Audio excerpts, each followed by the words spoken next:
अस्सलामुअलैकुम वरहमतुल्लाहि वबरकातुहू। आप देख रहे हैं आर्टिकल वॉइस और मैं हूं मोहम्मद फैसल मदनी। रोज़नामा जंग से आज के कालमों का आगाज़ करते हैं। रोज़नामा जंग के पहले कालम निगार हैं वजाहत मसूद साहब। कालम के आगाज़ से कबल अगर आपने हमारे चैनल आर्टिकल वॉइस को सब्सक्राइब नहीं किया तो फ़ौरन कर लीजिए, क्योंकि आर्टिकल वॉइस चैनल से हासिल होने वाली रकम अल-ख़ातिम पब्लिक स्कूल में पढ़ने वाले यतीम, गरीब और मिस्कीन बच्चों की तालीमी कफ़ालत पर ख़र्च की जाएगी। मोहतरम वजाहत मसूद साहब के आर्टिकल का आज का टाइटल है इमरान खान और आर्थर कोइसलर की फरामोश शुदा किताब। अल्हम्दुलिल्लाह कल 1 जुलाई थी, नए माली साल का पहला दिन था। कौमी असम्बली ने वसी तर कौमी मुफाद पर मुकम्मल अबूर रखने वाली दानिशमंद क़यादत की नफीस, माहिराना और फ़ैसला कुन रहनुमाई में जो बजट मंजूर किया है वो कल से नाफिजुल अमल हो गया है। अहले पाकिस्तान खुशी से फूले नहीं समा रहे। खारजी और दाखिली सूरत हाल हर जाविये से उम्मीद अफजा है।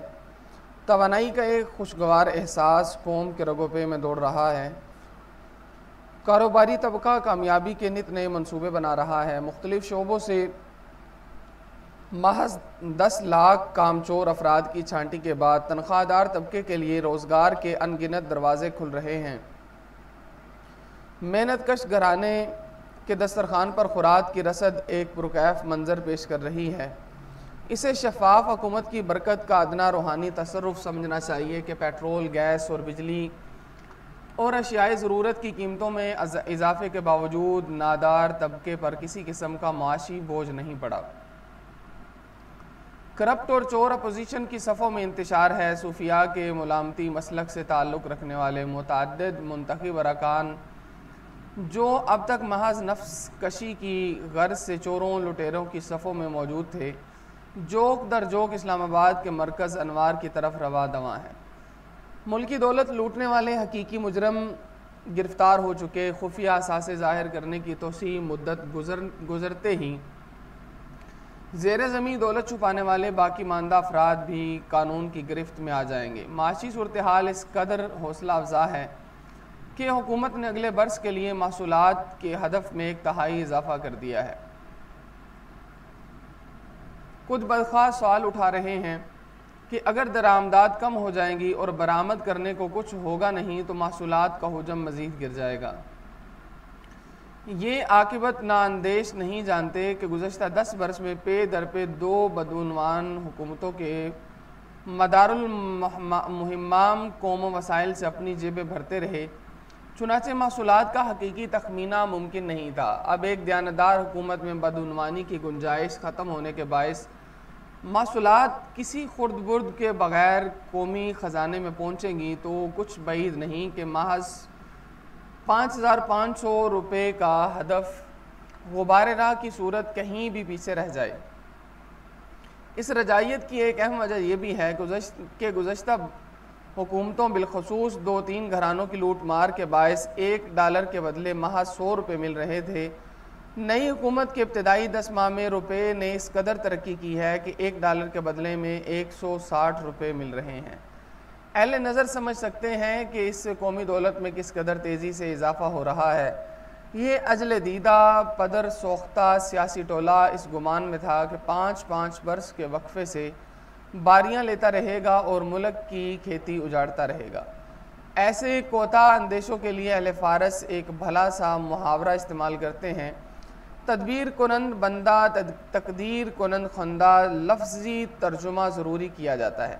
तो बारियां तो मुकर्रर हैं, आज तुम कल बारी हमारी है, लेकिन मियाद पर तवज्जो फरमाइए। 5 नहीं 10 बरस का गुमान होता है। गिन जाइए 58, 69, 77, 88, 99।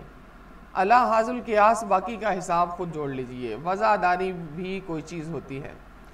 नए पाकिस्तान में दयानत नसीम सुबह के लतीफ़ झोंकों की तरह दिलों को छू रही हैं। कौमी तामीर की दौड़ में एक दूसरे से आगे निकलने का सेहतमंद जज्बा मुकाबले की फ़िज़ा पैदा कर रहा है।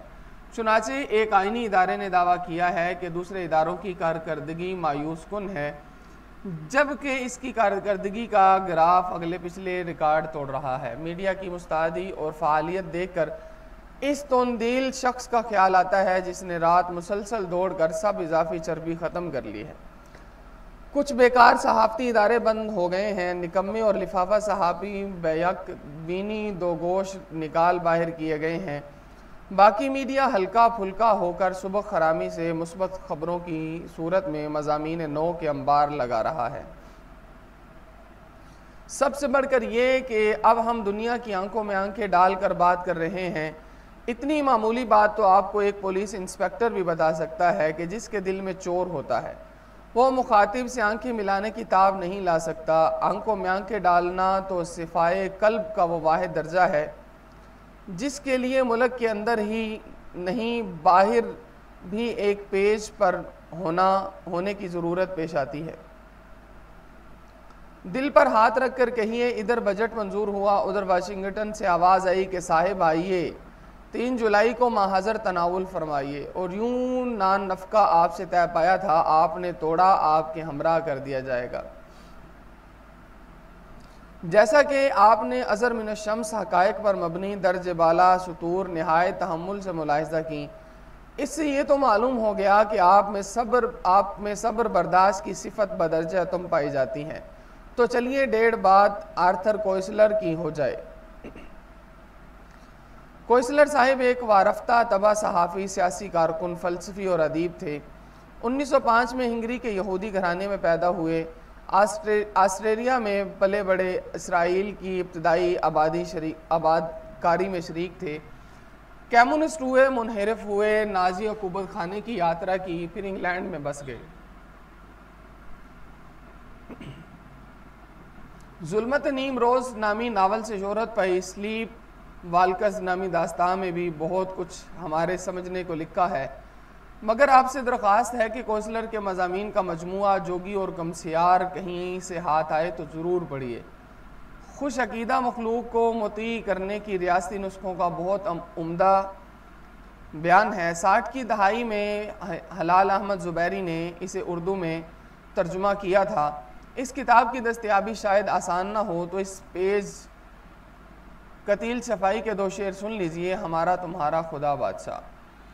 कुछ लोग खिज़र के साथ चले थे दरिया करने पार, वो पानी में डूब गए और मैं हैरानी में। हमको मिले हर बार निमक में बने हुए पतवार, एक जैसा अंजाम था अपना हर तुग़यानी में। ये था आज का आर्टिकल वजाहत मसूद साहब का, इमरान हुकूमत और आर्थर कोइसलर की फरामोश शुदा किताब। अगला आर्टिकल है मोहम्मद बिलाल गौरी साहब का, लिफाफा सहाफ़ी को मशवरा दरकार है। अगर आपने अभी तक हमारा चैनल आर्टिकल वाइज सब्सक्राइब नहीं किया तो फ़ौरन कर लीजिए, क्योंकि इस चैनल से हासिल होने वाली रकम अल ख़ातिम पब्लिक स्कूल में पढ़ने वाले यतीम, गरीब और मिस्कीन बच्चों की तालीमी कफ़ालत पर खर्च की जाती है। अगला आर्टिकल का टाइटल है लिफाफा सहाफ़ी को मशवरा दरकार है। बिलाल गौरी साहब कालम का आगाज़ इस तरह करते हैं, नाम से क्या फ़र्क पड़ता है, कोई भी नाम रख लीजिए। वैसे लिफाफा सहाफ़ी हरगिज़ ना था, बस चंद ही बरस में देखते देखते तब्दीली की लहर उठी तो मेरी साख को खसो खाशाक की मानिंद बहा कर ले गई। यूँ तो हर आने वाली हुकूमत से मेरे ताल्लुकात कशीदा रहे, क्योंकि तनकीद किसी को नहीं बाती। हर हुकूमत चाहती है कि अहले कलम तब जाबिर सुल्तान के सामने कलमा हक कहें जब इनकी मुखालिफ सियासी जमात बरसर इक़्तिदार हो। बसूरत दीगर इनसे पेशगी इजाज़त लिए बगैर कलमा हक कहने से गुरेज़ किया जाए। बिलअमूम अपोजिशन जमातों की तरफ से हुकूमत की तारीफ़ व तौसीफ़ करने वाले सहाफ़ियों को शक की निगाह से देखा जाता था, और अब दबे लफ्ज़ों में कहा जाता था कि ये जो सब अच्छा की रिपोर्ट दे रहे हैं ये हुकूमत के वजीफ़ा ख़ार हैं। मगर नए पाकिस्तान में हुकूमती जमात के लोग लिफाफों का शोर बर्पा किए हुए हैं।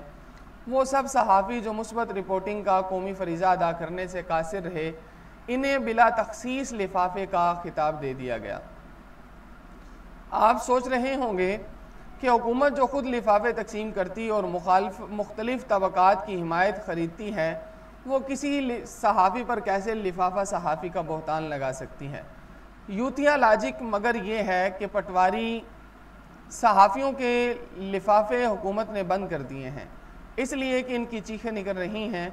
अगर इमरान खान के पैरोकार पूरा सच बयान करें तो हकीकत यह है कि सिर्फ ख्याली लिफाफे ही बंद नहीं हुए बल्कि हकीकी तनख्वाह भी बंद हो गई है। अच्छे खासे मुस्तहकम इदारों में भी 6-6 माह से तनख्वाहें नहीं मिल रही। यकीनन सहाफ़ियों को बेरोज़गार करने, तनख्वाहें बंद करने और भूखे मारने का क्रेडिट कप्तान को ही जाता है या फिर इसे वज़ीर आज़म बनाने वालों को। मैं वादा माफ़ गवाह बनकर ऐसे राज आश्कार करने को तैयार हूँ जो इससे कबल किसी को मालूम न थे। मिसाल के तौर पर सबसे बड़ी अड़चन यह है कि लिफाफा सहाफ़ियों की पहचान कैसे मुमकिन है। लिफाफा सहाफ़ियों के सर पर सींग नहीं होते, वो भी आम सहाफ़ियों जैसे ही होते हैं, मगर कुछ ऐसी अलामात और निशानियां हैं जिनसे इन्हें पहचाना जा सकता है। मिसाल के तौर पर अगर कोई सहाफ़ी इमरान खान, असद उमर या PTI के किसी भी रहनुमा का कोई पुराना क्लिप, पुराने अखबारी बयानात और ट्वीट्स शेयर करता हुआ पाया जाए तो समझ लें कि लिफाफा बोल रहा है।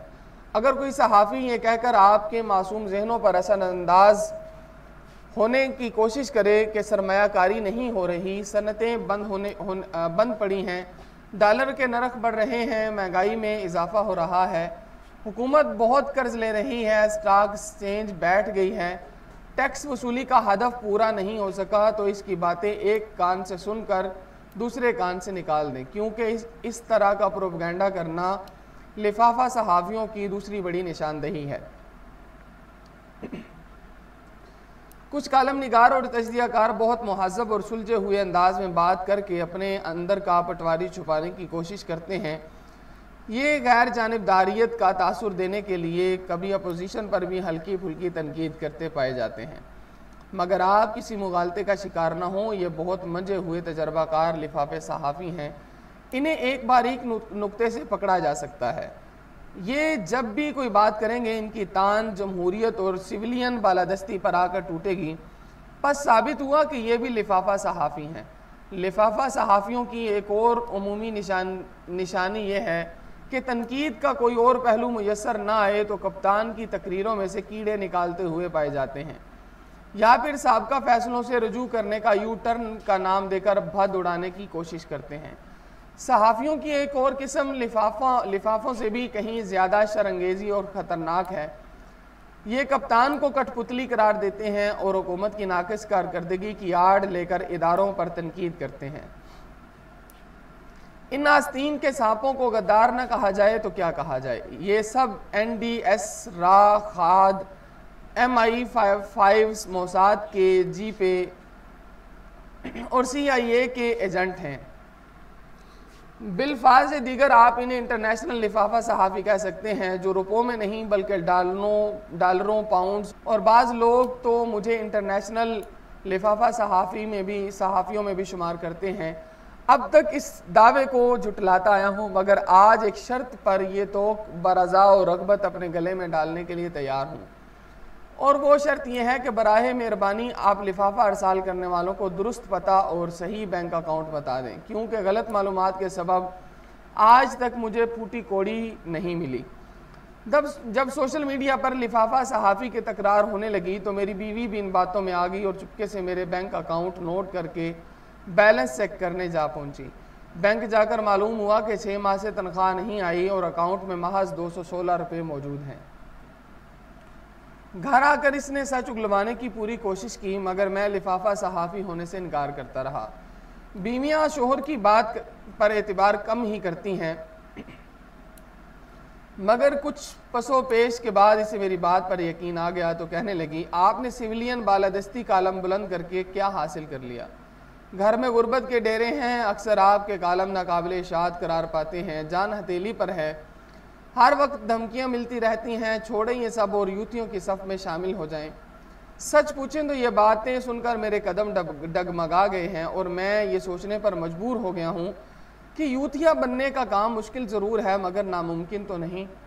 अगर मैं सब मामलात को कौमी मफाद की ऐनक से देखना शुरू कर दूँ तो सब हरा दिखाई देगा। कभी कोई कालम नाकाबिल इशात करार नहीं पाएगा, ज़िंदगी आसान ही नहीं खुशहाल भी हो जाएगी, तनख्वाह भी ना भी मिले तो मैं सरकारी वजीफ़े पर अपने हम असर सहाफ़ियों पर लिफाफे लेने का बहुतान लगाता रहूँगा। धमकियों और हर किस्म के ख़तरात और ख़दशात से जान छूट जाएगी और फिर मेरे राह रास्त पर आ जाने से मुल्क तरक्की करता है तो ये कुर्बानी देने में क्या हर्ज है। मैं कभी कोई फ़ैसला क़ारीन की मुशावरत के बगैर नहीं किया, इसलिए आपकी राय दरकार है। आप सब दोस्तों से इल्तिमास है कि फिदवी को दरपेश नागुफ्ताबे माशी हालात और नाखुशगवार वाक़यात को जहन में रखते हुए काबिल कदर मशवरे से नवाजें। यह आर्टिकल था मोहतरम बिलाल गोरी साहब का, लिफाफा सहाफ़ी को मशवरा दरकार है। अगर आपने अभी तक हमारे चैनल आर्टिकल वाइज को सब्सक्राइब नहीं किया तो फ़ौरन कर लीजिए, क्योंकि इस चैनल से हासिल होने वाली रकम अल खातिम पब्लिक स्कूल में पढ़ने वाले यतीम, गरीब और मिस्कीन बच्चों की तालीमी कफ़ालत पर ख़र्च की जाएगी।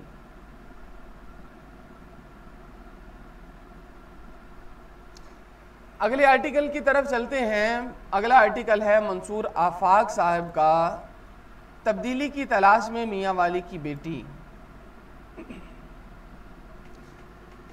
आगाज़ से कबल अगर अभी तक आपने हमारे चैनल आर्टिकल वाइज को सब्सक्राइब नहीं किया तो फ़ौरन कर लीजिए।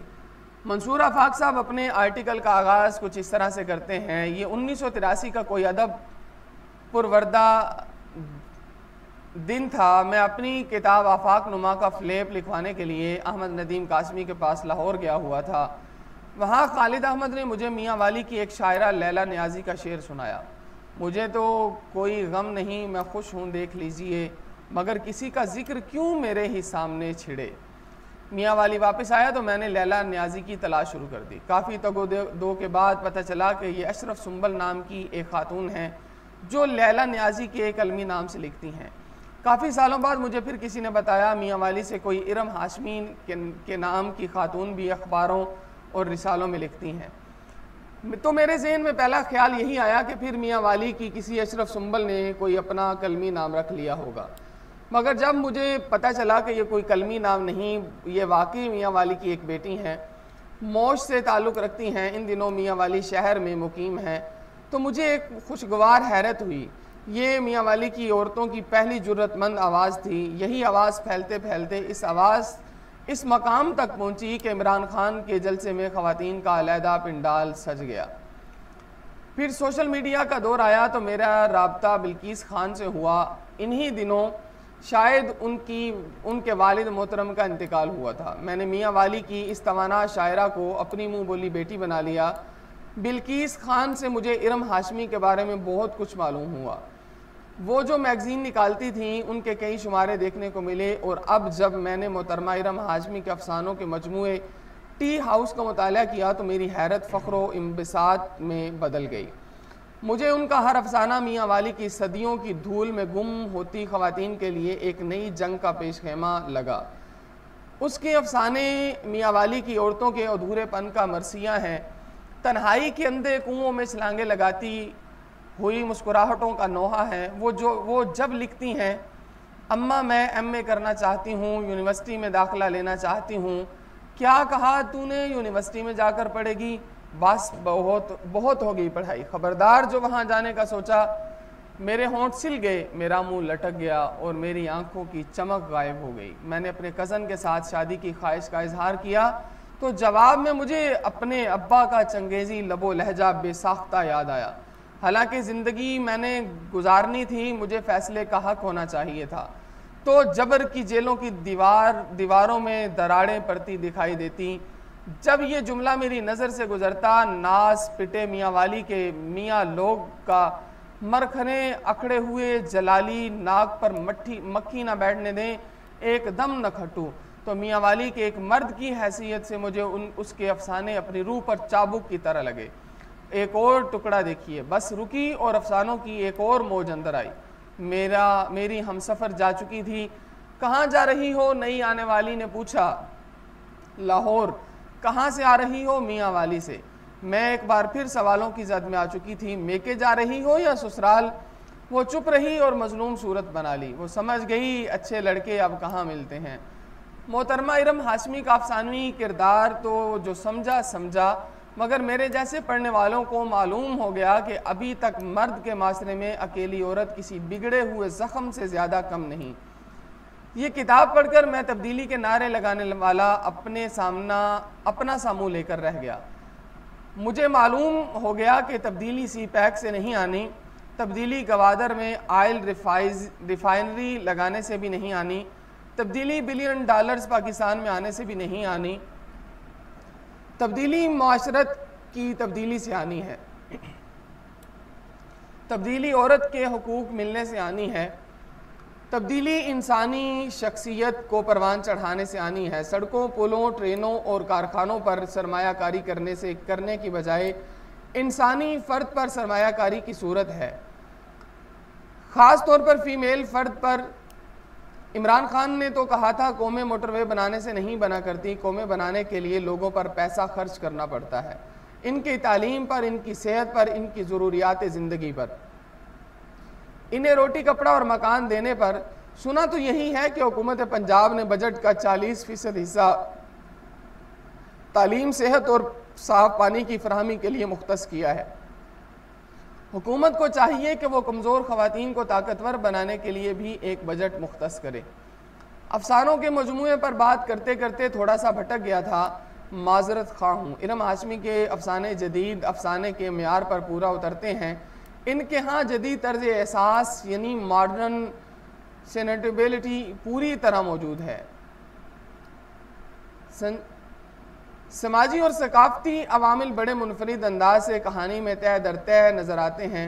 मौज़ूआत में तनू है, कसरत अल्फाज का बेमाना इस्तेमाल नहीं हुआ, असलूब निगारिश कारी को मुश्किल में नहीं डालता, ज़ुबान सहल है, हैयत और तकनीक का कोई ऐसा तजुर्बा नहीं किया गया जो अफसाने को अफसाना ना रहने दे, अलामतों और इश्तियारों का चिड़िया घर बना दे। ये खारिज की तमाम कहानियाँ दाखिली ज़िंदगी की अक्कास हैं।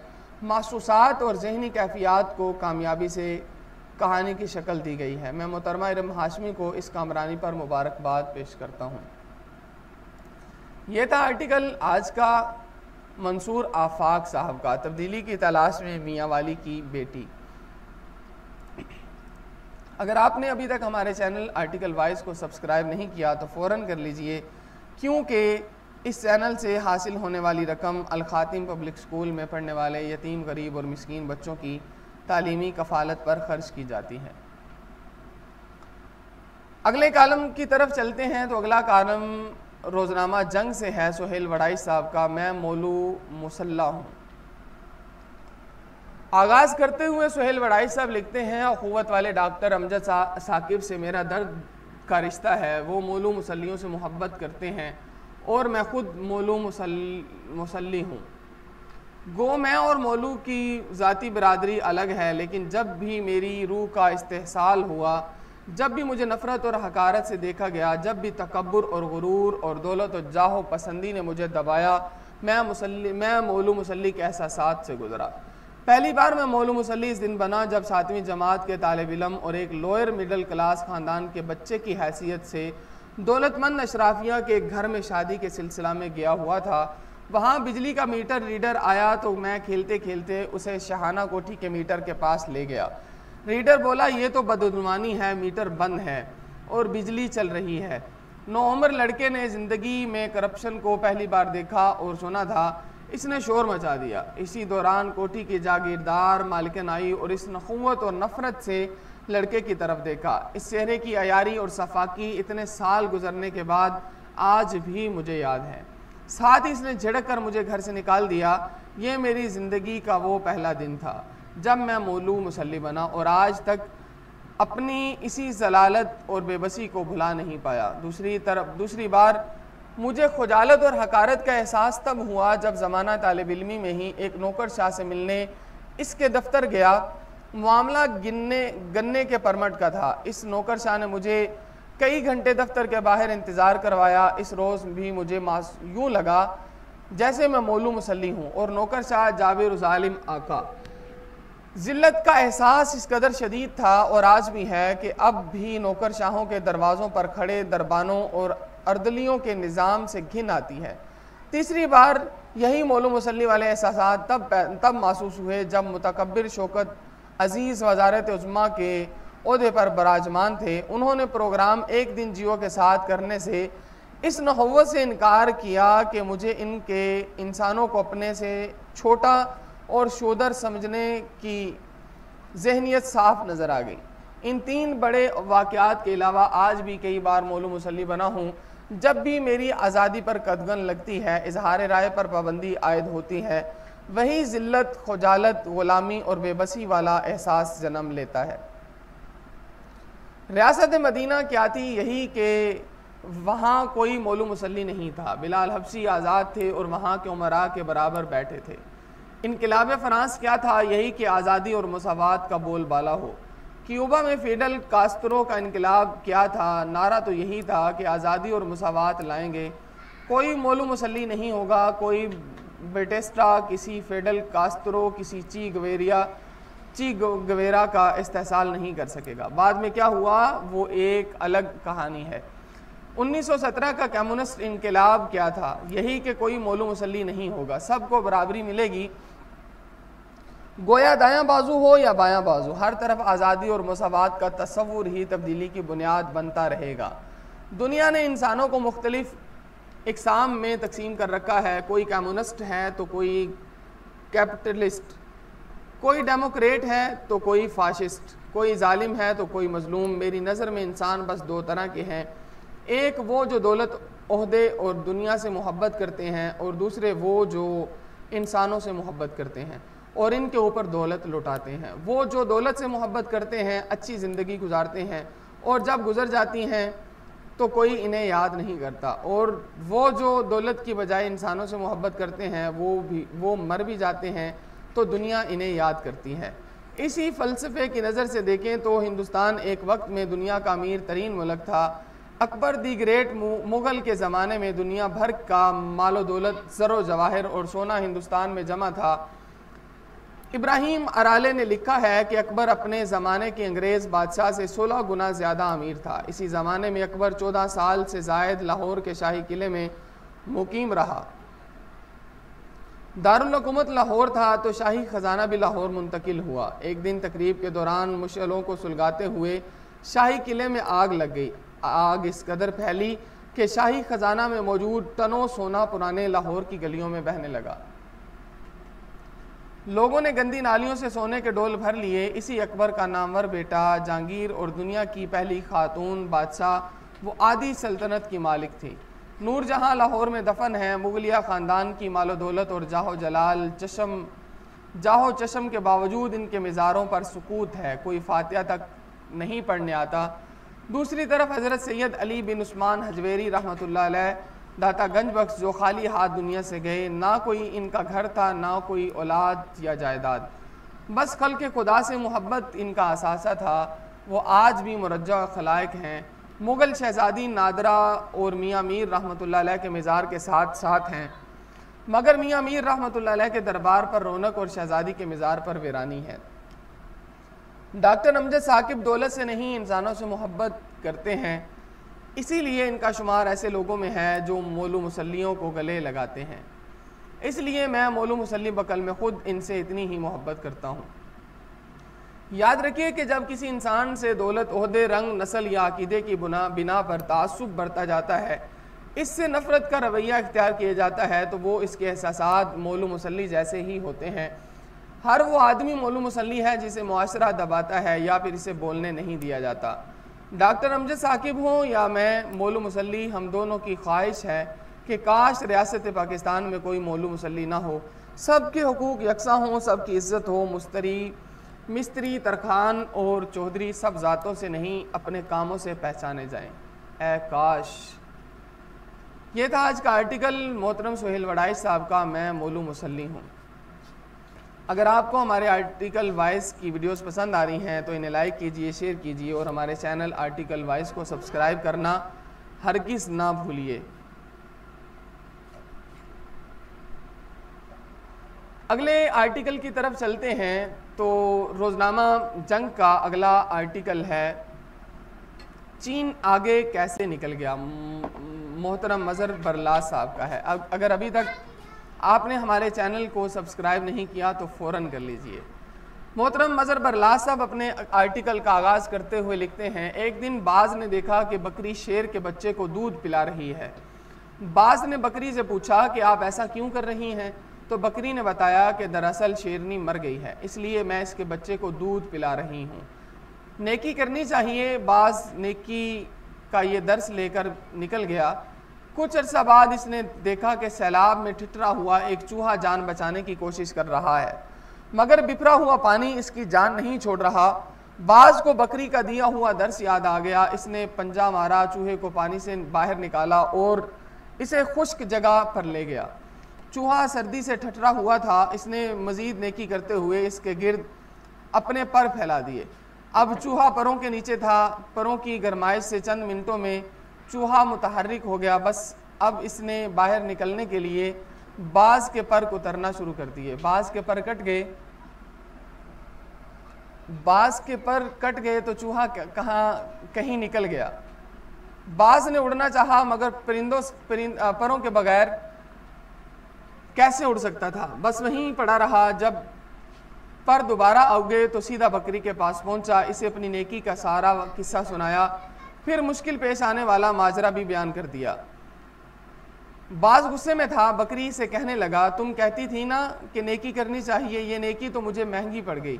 बकरी ने बाज की बात सुनी और बड़े आराम से कहने लगी, तुमने मेरी आधी बात सुनी थी। मैंने कहा था नेकी करनी चाहिए, मगर नस्ल देखकर।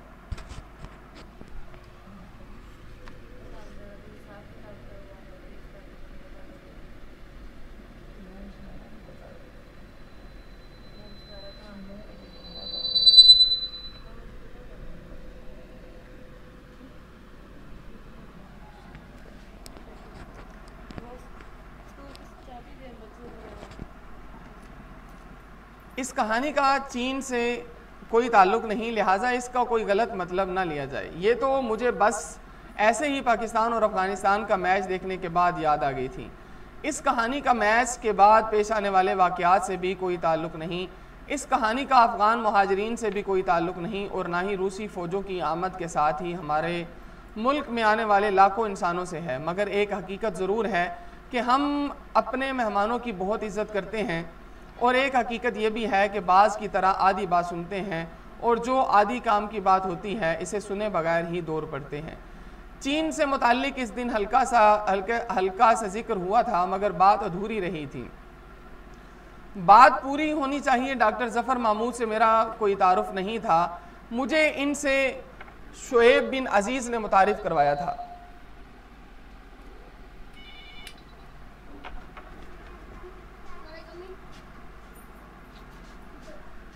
जब मेरी इस सीधे साधे ज़फ़र महमूद से मुलाकात हुई तो उन्होंने बताया कि आपके बारे में मंसूर आफाक हमें बहुत कुछ बता चुके हैं। मैं भी खामोश हो गया कि पता नहीं सादगी में मंसूर आफाक ने क्या क्या बताया हो। सफ़र में किसी को समझने का बहुत मौका मिलता है। मुझ में ये खामी है कि मैं सफ़र में इर्द गिर्द के हालात, माहौल और शख्सियात का जायज़ा लेता रहता हूँ। मेरा डॉक्टर ज़फ़र महमूद के बारे में ख्याल था कि उन्होंने ज़िंदगी में बहुत मेहनत की है, मगर मेरा ये ख्याल उस वक़्त दुरुस्त साबित हुआ जब उन्होंने ज़िंदगी के हालात से आगाह किया। उनके वालिदैन का ताल्लुक़ चकवाल से था, लेकिन वालिद की मुलाजमत ने पूरा मुल्क फिरा दिया। ज़फ़र महमूद को वालिद की मुलाजमत के दौरान जहानिया रहने का भी इत्तेफाक हुआ। डॉक्टर ज़फ़र महमूद का इन दिनों पाकिस्तानी सफारत खाने या किसी हुकूमती तंजीम से कोई ताल्लुक़ नहीं। हाँ, अलबत्ता एक ज़माने में ये ताल्लुक़ ज़रूर रहा है। वो पहले 2004 से 2009 तक शंघाई में पाकिस्तान के पहले कौंसल जनरल थे। इससे पहले 1999 से 2002 तक वो बेजिंग में पाकिस्तानी सफारत खाने में कमर्शियल काउंसलर थे। 2015 से 2017 तक वो CPAC के स्पेशल इन्वाय से मुंसलिक थे। ये काम इन्हें बेजिंग में करना पड़ता था। वो फिर एक दिन उन्होंने इस्तीफ़ा दिया और लाहौर आकर अंडरस्टैंडिंग चाइना पर काम शुरू कर दिया।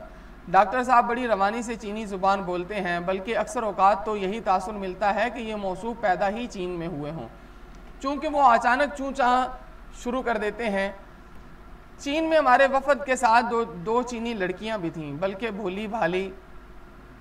इनमें से एक एली चिन थी। एली ने MA अंग्रेज़ी कर रखा था। दूसरी तो बिल्कुल गुड़िया थी, एग्नस जाओ। मगर हम दूसरी को ली कहते थे। इसके अंदर मोहब्बत जागती थी, इस पर मादा परस्ती का गलबा बिल्कुल भी नहीं था। ये पुरानी मोहब्बत भरी कहानियों का एक किरदार लगती थी। वफद में लाहौर प्रेस क्लब के साबिका सदर मोहसिन गोराया भी थे। मोहसिन गोराया से पुरानी यारी है। पंजाबी का ये आशिक दिलचस्प आदमी है। वैसे तो दिलचस्पी से खाली मियाँ सैफुर रहमान भी नहीं हैं।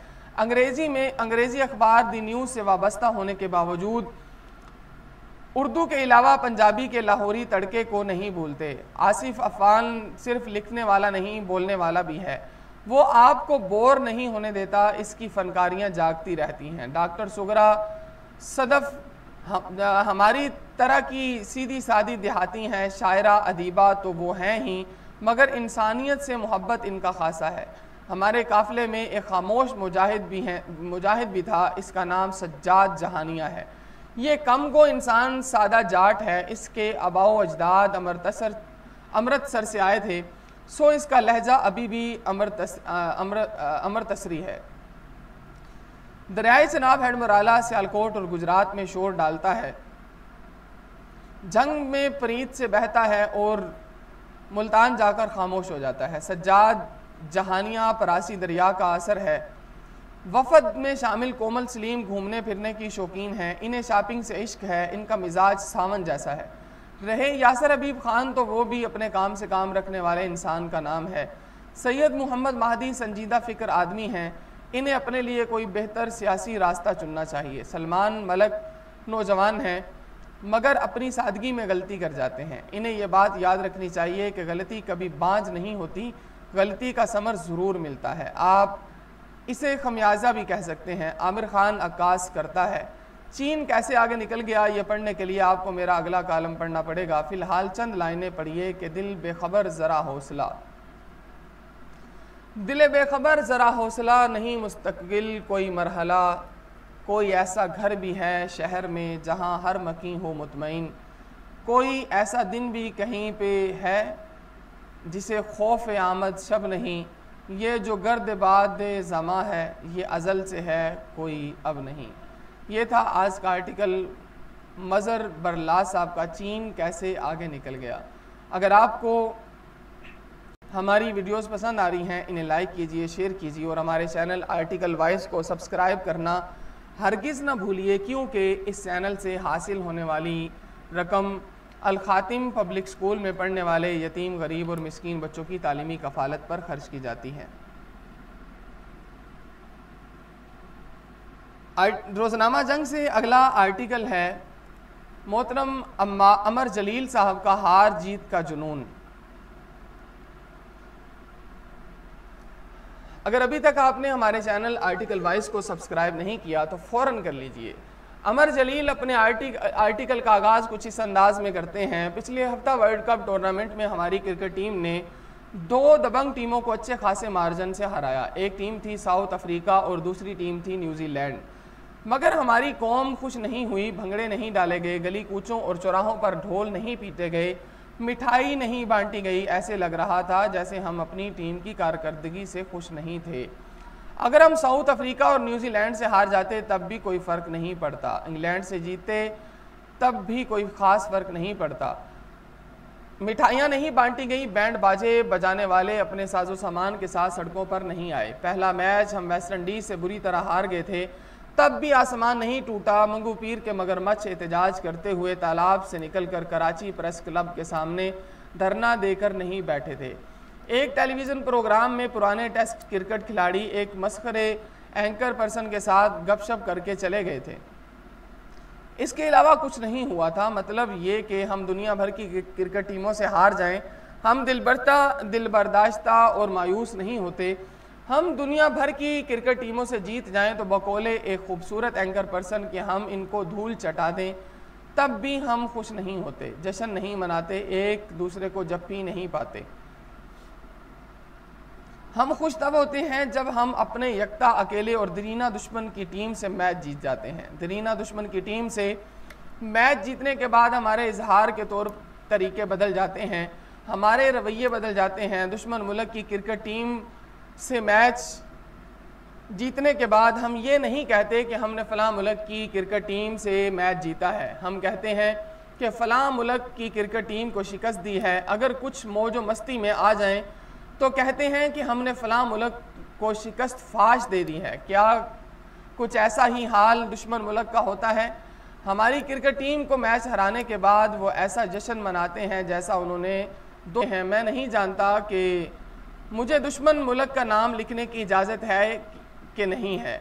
मेरा हम नफ्स हम उम्र हम असर दुश्मन मुल्क में रहता है। इसके मुल्क में सियासतदान हमारे मुल्क को अपना दुश्मन गिनवाते हैं। मैं नहीं जानता कि मेरे हम नफ्स को दुश्मन मुल्क का नाम लिखने की इजाज़त है या कि नहीं है।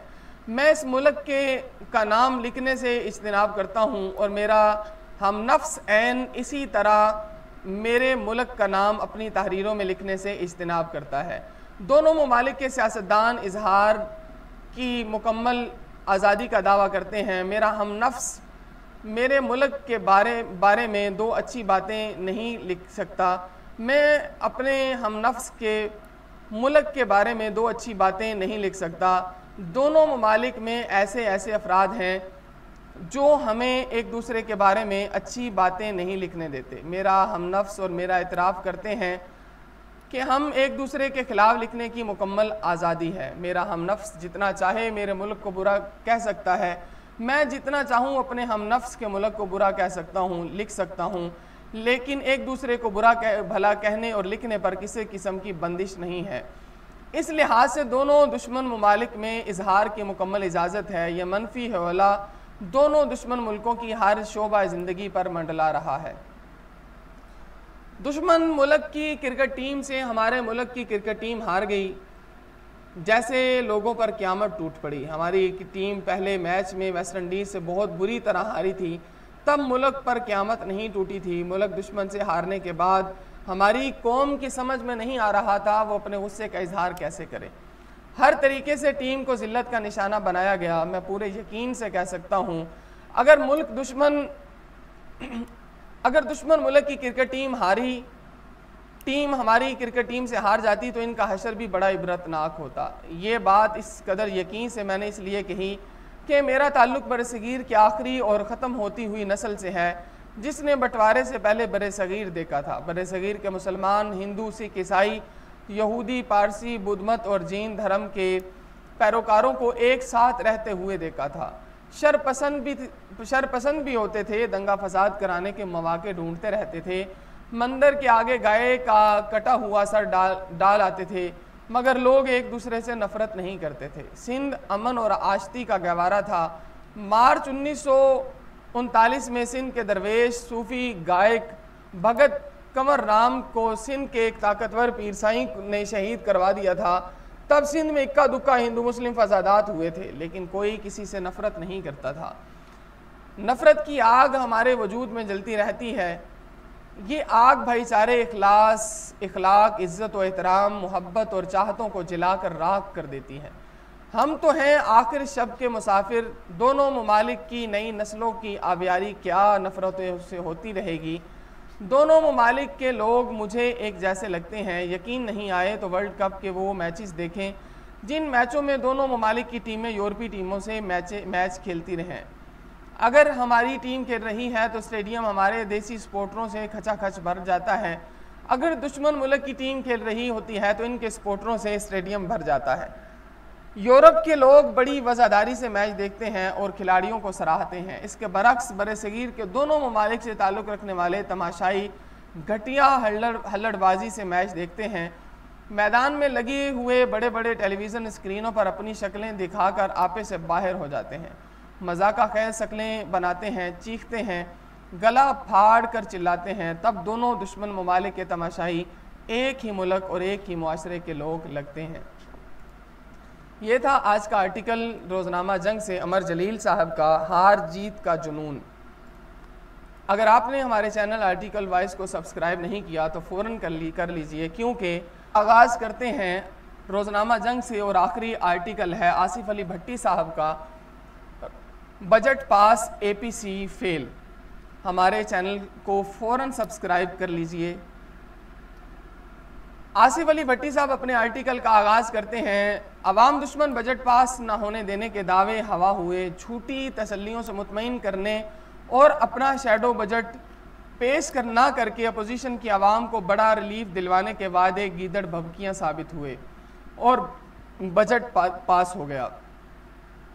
बजट इजलास के दौरान अपोजिशन जमातों के कायदीन और अरकान ने सारा जोर सेलेक्ट की गर्दान पर रखा, जिस पर इमरान खान ने सभी को आमरीत की नर्सरियों की पैदावार और NRO ज़दा करार देने का जवाबी निस्तर चला दिया।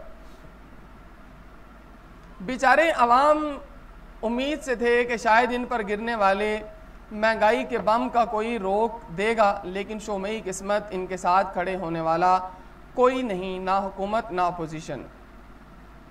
बजट मंजूरी के अमल में आखिरी वक्त तक ईवान में ड्यूटी कर मौजूदा हुकूमत के जो दो ज़िमनी और पहला सालाना बजट इंतहाई खौफनाक है। बुनियादी खाने पीने की अशिया समेत बिजली, गैस और तेल की कीमतों में सैकड़ों फीसद इजाफा कर दिया गया है। नए रोज़गार तो दूर की बात, लाखों मुलाजिमीन फारिग हो चुके हैं। 1 करोड़ घरों से पहले सैकड़ों छत से मारूम हो चुके हैं। रुपया रोज़ बेकदरे और कर्जे रोज़ बढ़ रहे हैं, लेकिन ये सब तो आवाम का दर्द सर है। अमीर कबीर, अरबाबपति, हुक्मरानों और अपोजिशन लीडर्स का इससे क्या लेना देना। हाँ, अवामी गैज़ो गज़ब के सामने खुद को खादिम और मसीहा साबित करने के लिए अपोजिशन ने APC का ड्रामा खूब रचाया, जो सियासतगरी के लिए बुरी तरह से कामयाब और भोंचाल में आए अवाम के लिए अच्छी तरह फेल हुआ। वो ऐसे के हुक्मरानों पर सिलेक्टेड होने और नॉन इलेक्टेड को नवाज कर हुकूमत चलाने का इल्ज़ाम लगाने वाली 2 बड़ी अपोजिशन जमातों ने एक बेरोज़गार नॉन इलेक्टेड को अपना कायदे तहरीक सेलेक्ट किया। फिर दोनों जमातों की नई पुरानी की आदत मौलाना के दाएं बाएं बैठी और फिर आएँ बाएं शाएँ करते सदर महफिल को शर्मिंदा करके चलती बनी। हुकूमत मुखालिफ तहरीक का ऐलान हुआ, ना लॉन्ग मार्च का फैसला, बल्कि लॉकडाउन की ख्वाहिश भी दिल ही में रह गई। अक्सर नाला अपोजिशन रहनुमा ये भी कहते पाए गए कि मौलाना खुद तो नाकाम हुए, साथ ही अपने तजर्बे और कमाल होशियारी से आवाम का सगे यार बनने के दावेदार दोनों बड़ी जमातों को भी एक्सपोज कर गए और नवाज शरीफ को बागी बनने की तरकीब देने वाले महमूद अचकज़ई गायब होकर जान बचा गए। तभी तो भुट्टो के नवासे ने वालिद की जान शिकंजे में आने के दर्द को जमहूरियत का बयानिया बनाकर साफ कह दिया कि वो हुकूमत गिराने की किसी मुहिम का हिस्सा नहीं बनेंगे। अपोजिशन ने चेयरमैन सेनेट की तब्दीली की चाल चलने की ठानी है, मगर समझने वाले समझते हैं कि मुश्किलात में घिरे जरदारी साहिब कोई मज़ीद ख़तरा मोल लेना तो दूर की बात, अपनी और हमशीरा की खैर मांग रहे हैं। और तारीख रातों की मुलाकातों में डील के खिलाड़ी शबाज शरीफ को कौन नहीं जानता। पसे पर्दा डील से खुद मुंतखब करदा चेयरमैन सेनेट को हटाने की हिम्मत करने की निश्री बयानात का उकदा जल्द खुलने को है और 0-0 का नतीजा 0 जल्द सामने आने को है। इधर काफ लीग की तरह PTI की आधी अक्सरियत पूरी करने के लिए आम इंतखाबात से कबल शुरू होने वाला ऑपरेशन पूरी कुव्वत से शुरू हो चुका है। तकमील की खातिर पंजाब और कौमी असम्बली के दर्जनों अपोजिशन मेंबरान हुकूमती हिमायती बनकर कौम की खिदमत में हिस्सादार बनने जा रहे हैं। बाज़ परेशान लीडर्स इस कार्रवाई को हुकूमत के खिलाफ बरसर पैकार बेटी के कौमी इदारों पर बराह रास्त मुसलसल लफ्जी हमलों का कौमी जवाब करार दे रहे हैं। दोनों अपोजिशन जमातों के सीनियर रहनुमाओं का ख्याल है कि पेट्रियाट्स का हाल और मुस्तकबिल महज इक़्तिदार की ग़ुलाम गर्दिशों तक महदूद रहा है और अब भी ऐसा ही होगा। सियासी मंजरनामे का जायज़ा लिया जाए तो वाज़ेह है कि हुकूमत अपोजिशन के सामने अगर अपोजिशन ज़ोरावर और समझदार नहीं तो खुद हुक्मरान भी आए रोज़ अपनी गैर सियासी हरकतों और ख्याली मंसूबों से अवाम के गम गुस्से को रोज़ बढ़ा रहे हैं। अपोजिशन से ज़्यादा हुक्मरान खुद ही अवाम को उकसा रहे हैं कि इतने बुरे हालात में खामोश क्यों बैठे हो। यही रवश रही तो लाचार कौम का सब्र का पैमाना लबरेज होकर ऐसे फटेगा कि तमाम सियासी कुव्वतें इस पर काबू पाने में नाकाम हो जाएंगी। ऐसे में मुल्की हालात को कंट्रोल करने में मुसलसल नाकामी का बहाना बनाकर मिड टर्म इंतखाबात का मुतालबा दानिशमंदाना नज़र नहीं आता। दूसरी तरफ वज़ीर आज़म एक मरतबा फिर काबीना में बड़ी तब्दीलियों से मौजूदा हालात पर काबू पाने की एक और कोशिश कर रहे हैं। ताहम ताकतवर हलकों में ये चहमगोइयाँ भी हैं कि अगले 2-3 माह में मुआशी बहरान शिद्दत इख्तियार कर गया तो मुशर्रफ दौर की तरह एक मुकम्मल बाज़ाब्त मजबूत और ताकतवर सेटअप लाया जा सकता है, जिसको आइंदा 2 से 3 माह के लिए 2-3 साल के लिए हालात को बेहतर बनाने का टास्क दिया जाएगा। मगर मिड टर्म इंतखाबात बाद अज़ क़ियास हैं। कायदे अवान को तब्दीली पर भी गौर हो सकता है, क्योंकि पार्टी के अंदर मुश्किल और गैर मकबूल फैसलों से हुकूमती अरकान दबाव का शिकार हैं और अपने हलकों से अवामी रद्द-ए-अमल का सामना करने को भी तैयार नहीं। खित्ते के हालात और अंदरूनी नागुफ्ताबे सूरत हाल में किसी फौरी तब्दीली का इम्कान अबस है। ये था रोज़नामा जंग से आज का आखिरी आर्टिकल। आसिफ अली भट्टी साहब का बजट पास APC फेल। अगर आपको हमारी वीडियोस पसंद आ रही हैं इन्हें लाइक कीजिए, शेयर कीजिए और हमारे चैनल आर्टिकल वॉइस को सब्सक्राइब करना हरगिज़ ना भूलिए, क्योंकि आर्टिकल वॉइस चैनल से हासिल होने वाली रकम अल खातिम पब्लिक स्कूल में पढ़ने वाले यतीम, गरीब और मिस्कीन बच्चों की तालीमी कफ़ालत पर खर्च की जाती है। आइंदा किसी भी कालम निगार का कालम, कहानी या अफसाना सुनने के लिए आप हमें कमेंट के अंदर ज़रूर बताइए। हम इंशाल्लाह आपको आपके पसंदीदा राइटर्स की कहानियाँ, कालम और उसके अफसाने आप तक ज़रूर पहुँचाने की कोशिश करेंगे इंशाअल्लाह अज़ीज़। पाकिस्तान जिंदाबाद, इस्लाम पाइंदाबाद।